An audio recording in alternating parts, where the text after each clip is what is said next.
Xullas o'rtoqlar, xayolimizni bir joyga yig'amiz va orqamdagi bino haqida gaplashamiz. Dunyodagi eng kuchli qo'riqlanadigan top 10 ta qamoqxonalardan bittasi, ya'ni Chorniy Delfin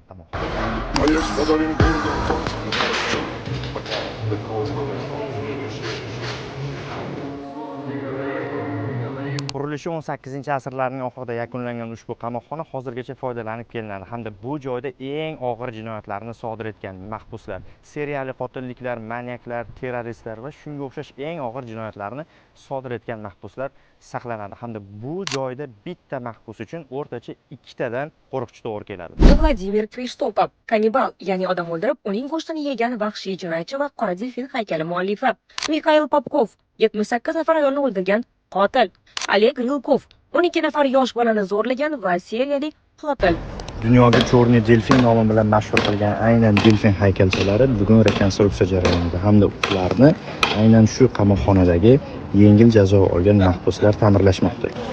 Hozir mana shaxmatlarni hammasini shu qamoqxonadagi mahbuslar yasagan deb aytishyapti. Lekin to'g'risi men ishonmadim.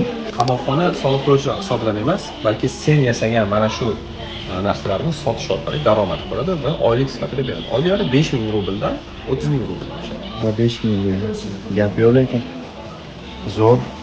Aynan ushbu qamoqxonada barchamiz uchun mashhur bo'lgan Slovo Patsana serialining real hayotdagi qahramonlari hozirgacha saqlanadi hamda ular ayni vaqtda biz ko'rgan suvenir magazindagi shaxmatlar yoki shunga o'xshash duradgorlik ishlari bilan balki shug'ullanayotgan bo'lishlari mumkin.